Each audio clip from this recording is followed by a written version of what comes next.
Okay. Today's event closes at 4 o'clock program. You can blame the master of ceremonies, but it looks as if we just need maybe 10-15 minutes more. So if everybody's happy with that, I'm going to work to that program. And if you're not, well, you just have to walk to the room. But I'm just engaging with you. Thank you, Tony. Right, the panel people, yes.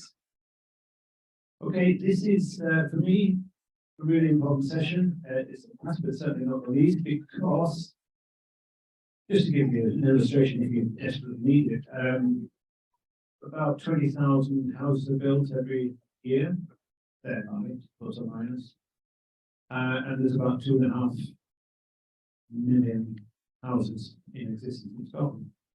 So if you can do the maths, that's less than 1%.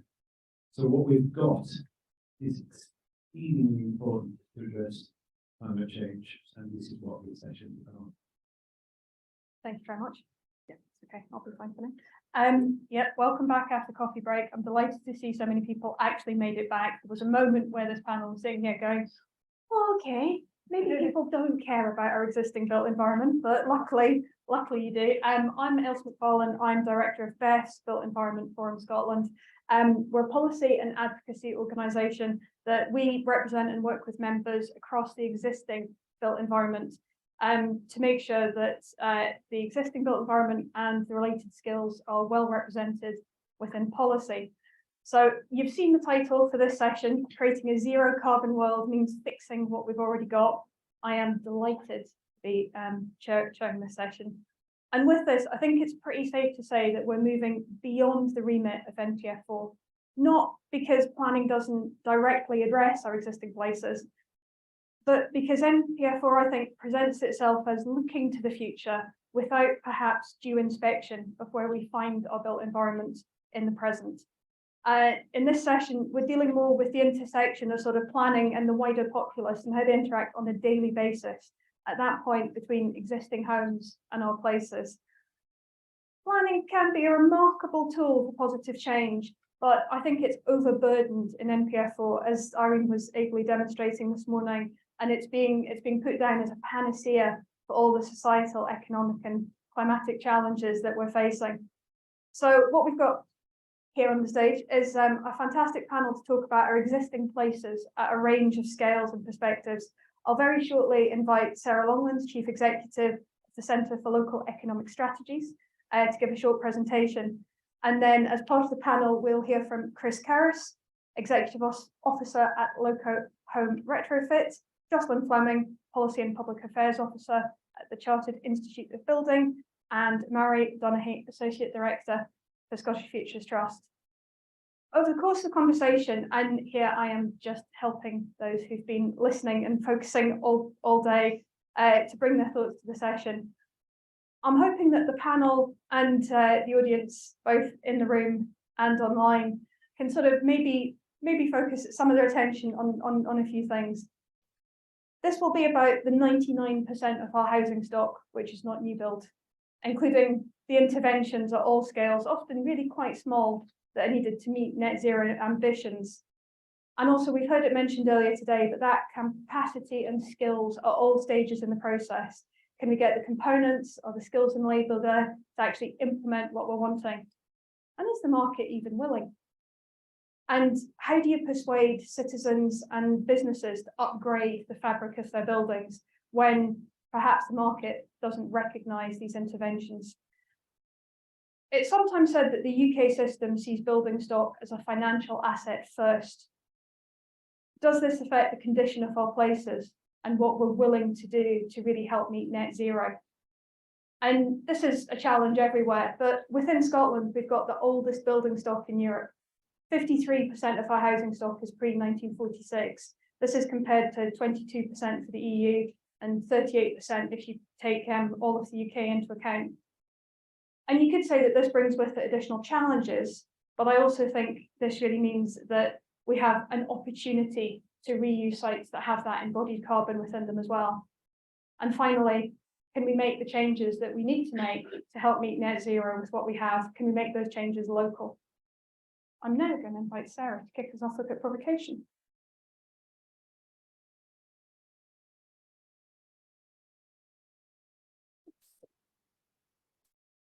Just bear with me as I stick this on. Gonna work. Can you hear me? Is that working? Yeah, great. Well, look, thank you so much for that, Ilse, and thank you for the invitation to come along this afternoon to tell you a little bit about what we've been doing at Cles in the south of Scotland and an approach to thinking about this challenge, which very much draws on the idea of community wealth building, but also the notion that there's much that we can do already with the resources that we have to try and deal with the challenges of climate change and retrofit. It's great to be back here in Glasgow. I spent 4 really happy years here at the university doing my PhD looking at planning. So I'm not a planner, but I'm kind of wannabe planner. So I did looking at planning and the relationship with economic growth. So that tells you something about what I'm interested in, and all those discussions right at the start of today about the purpose of planning and the historical legacy of planning really kind of rang true for me. One of my favourites, if you'll indulge me for a minute, is Max Locke, who was a post-war planner who was involved in the Middlesbrough. The first plan for Middlesbrough, and he talked about planning. Planning is about people, and it's about making a better future for people. So that's one of my planning heroes, if you like, from the post-war era. But today I want to just talk about some research that we've been doing at Cles in the south of Scotland, which is also about people and about how do we make better homes and how do we reconcile many of the challenges within retrofit, the challenges of climate, of cost, and of comfort and heat for people's lives, and making sure that people have a decent place to live and for their families to live also. I'm just, oh, there it is, just find my doofer. So let me just, oops, wrong one. Nope. Hey, third time lucky. So just to tell you a bit about Cles. Cles is the Centre for Local Economic Strategies. We're actually based in Manchester, but we work across the UK and in Ireland also. We describe ourselves as a national organisation for local economies, and since we were set up in the 1980s, our work's always been about how do we actually create better places for people to live? How do we create good economies which generate good lives for people? Our work's about kind of progressive economics for people, for planet, and for place. And we're about thinking and doing. We're a bit like a think tank, but we do a lot of work on the ground, helping people to think through some of the big challenges that we're dealing with at the current time. And we're also the national lead organisation for community wealth building. So, and I think there's interesting overlaps between community wealth building and discussions that we've been having today about the role of planning and place and collaboration. So just to give you a bit of an introduction to this work today, it's a bit of, I'm not saying this is a perfect case study or it's a, everybody should go out and do this immediately tomorrow, but it is an example of something that's happening in the south of Scotland that I think there are important lessons for all of us to learn from. And as we know already, we've been hearing about today, the decarbonisation of housing stock in Scotland is a really big priority, and Scotland has got one of the most ambitious targets anywhere, in fact, in the world. And of course, as we've also been saying today, delivery is the key challenge here. How do you actually start to not only pay for this, but actually deliver it practically on the ground? And this piece of work in the south of Scotland was really about the realisation of some of the chief execs of the registered social landlords saying to themselves, we have a lot of skin in this game. We have a lot of housing stock in this area. What if we started to work together as owners of properties? What if we started to work together and use that buying power, use that procurement power, use that ownership power, that employer power to really build and develop the market for retrofit across the south of Scotland? An area which traditionally has struggled to get the scale required to make good on this challenge. And the report that we published last year on this kind of examined how those challenges kind of play out in the south of Scotland and how they were being addressed through the work of SOSE, social enterprise in the south of Scotland, with registered social landlords in this area. And it looked at the economic opportunity that this could present to the south of Scotland. And for those of you who know the south of Scotland, you've got it's that whole area between, if you like, Scotland and England, really. Two big councils, about 7 registered social landlords, college, a lot of what we would call anchor organisations that have got substantial economic power in that area. And there's about 24,000 homes owned by registered social landlords, and about 66 million, if you like, combined spend on maintenance. So significant economic heft, if you like, to be able to make and shape markets in the longer term. And the south of Scotland's also largely rural, about 4 kind of main towns, about 91% of businesses have less than 9 employees. And you've got a total of about just over 130,000 residential buildings. So 24,000 is a significant proportion of the total housing stock. And the quality of those homes, there are a much higher percentage of homes in that area with an energy efficiency rating of D and below. So, and of course, many of you will be familiar with the challenges of retrofit in rural areas. So this work was really about how do you start to build a retrofit revolution, if you like, in what is quite a challenging context. So what we did was we tried to calculate with our friends at IPPR, calculate the scale of the potential economic opportunity. And we borrowed a lot of the methodologies from some work in the north of England, which also looked at this challenge. And it provides an estimate of the economic multipliers that might be expected from investment in retrofit in terms of the jobs and GBA growth. We also did a lot of interviews with the housing providers themselves. We did semi-structured interviews with stakeholders across the region in terms of other anchor institutions, the local authorities, the colleges, some of the big private sector providers. And we also did a survey with tenants as well. There was a lot of discussion about behaviour today. So we wanted to look into perceptions of retrofit amongst tenants as well. And we did that with the 6 million RSLs. So that's what we did.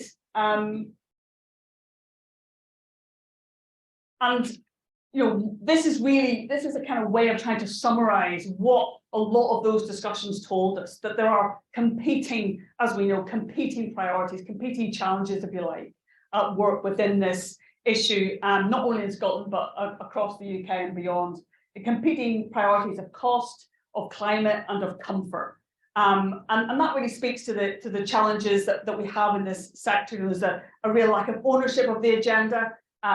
This is about the behaviour of people on the ground, yes, but actually the behaviour of politicians as well, and of senior people not owning this agenda and not being prepared to prioritise it. I think that's one of the fundamental challenges that came up in our work, and a lack of long-term thinking from a UK government perspective particularly, but also challenges in terms of cost and viability. There's been £1.8 billion invested from Scottish Government to date, and we know that is not sufficient for the challenge that we face. And how do you start to make the cost and viability arguments within that agenda? Regulation, real challenges around regulation too. We know that the regulation has also meant the danger of disposals and sales within the RSL sector. And we also know there's challenges around the market. It's not going to deliver this on its own. We do need intervention to actually oil the wheels, to actually make this work and to close some of that viability gap.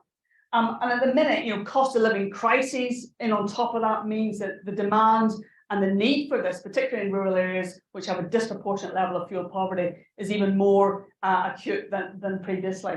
And of course, that also works in tandem with comfort and with climate also. So that's the kind of the sort of tri-challenge that we were dealing with in the work that we were looking at, and which very much came out in the commentary and analysis of findings from the qualitative research.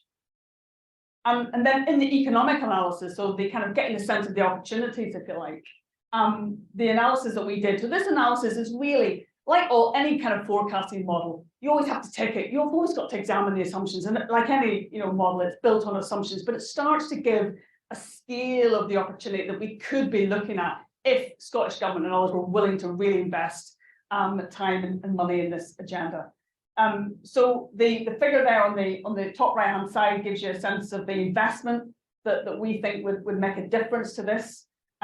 So we're talking about 257 investment in residential retrofit generally, 62.5 million in social housing specifically. That's kind of what we think is the scale of the investment required. And then that we believe, based on the model that we've got, would lead to around over 2,000 direct jobs by 2030 and about just under 7,000 direct jobs by 2045. Now, the longer the timescales, the more difficult it is to predict. So these are just an indicator, so that lower figure is probably more reliable. But it does give you a sense of, in an area which has got a low population, that's quite a significant chunk of employment.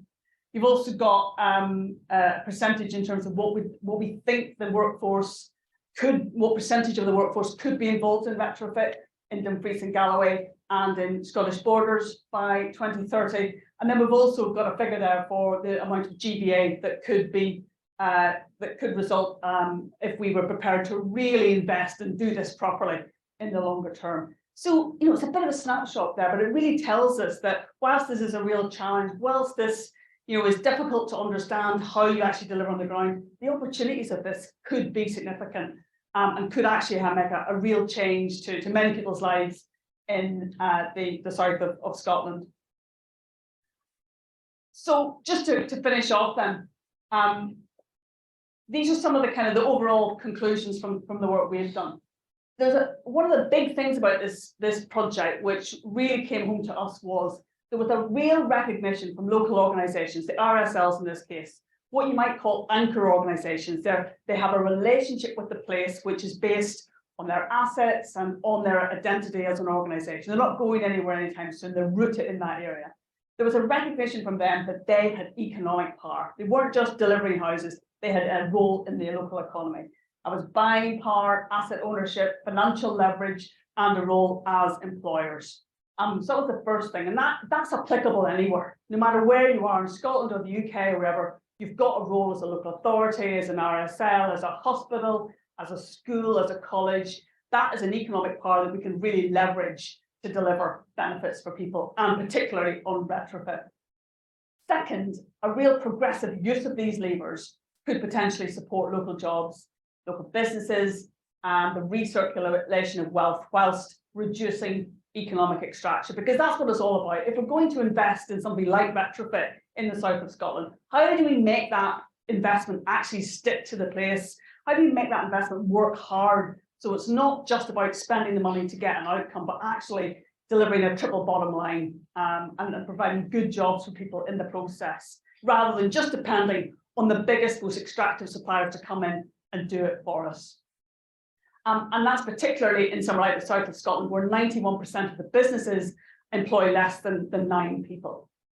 The third thing is, the really striking thing for me that came out of that work was that you're in a room where RSLs are trying to cooperate towards a common goal. They've all recognised that they've got skin in the game. They've all recognised that they have a responsibility here to act because they have got economic power, and they're prepared to cooperate and to work together to maximise the impact and to build the market in that area.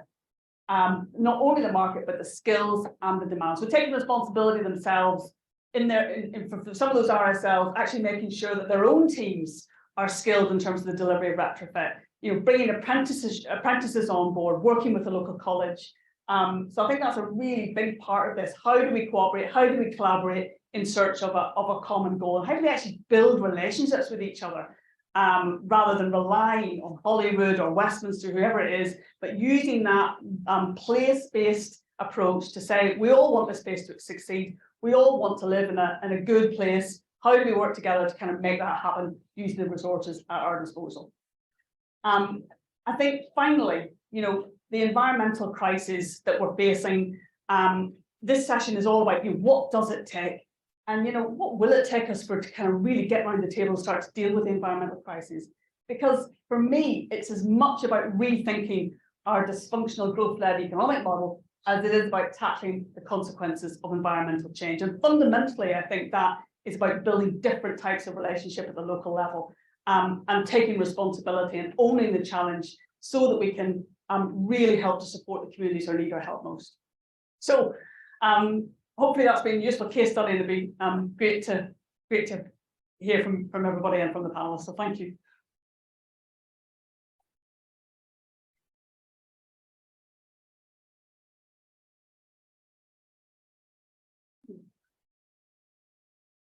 Thank you very much. I think it's incredibly useful to see both the big numbers around what's possible from that sort of collaboration, and also the highlight and the challenges so clearly highlighted. And we were talking prior to this session, and it was definitely the fact that the NPF4 delivery document is about how those relationships are built, and that's a real testament to that work as well.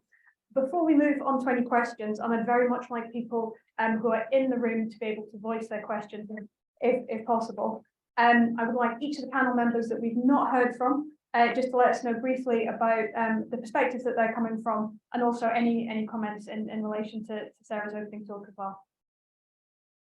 Thank you. Chris Harris from Local Home Retrofit. And well, the angle coming at this is Local Home is a community-led intermediary to accelerate retrofits, existing homes in Glasgow. I'm a passive house consultant, and my prior background was in engineering, so I come without some of the inhibitions that been long rooted in the sector. And I just want to say that we talked about there's a technical challenge. These millions of changes to homes, floors, walls, everything needs to be improved to an extent I think most people probably don't appreciate. We really want to optimize improving the social costs of poor housing, like ill health, poor productivity, and so on, against the cost of insulation and grid upgrades and whether wind turbines. Then we really have to go to the depth of changes to homes that really isn't appreciated. So how can we make that happen when really at the moment we're not even off the starting blocks? We need to build supply chain and a market all at once. So it's a technical problem, it's a social problem, because every single household has a veto over net zero. Every single household can say, no, we're not doing that. We'll stay, I'm going to burn sticks in my house before I get heat pump. And it's also a finance problem, because there's no way public money is going to pay for this. How do we build investable propositions that the pension funds already do want to get into, but they have no way to get the money in? So scale from communities rooted in place, with underpinned by community development, I think is key, and that's where we're focused. Great, thanks. I'm Jocelyn Fleming from the Chartered Institute of Building. The CIOB is a professional body that accredits construction professionals, so that's sort of our broader lens. However, I am in the policy sphere of that particular organization.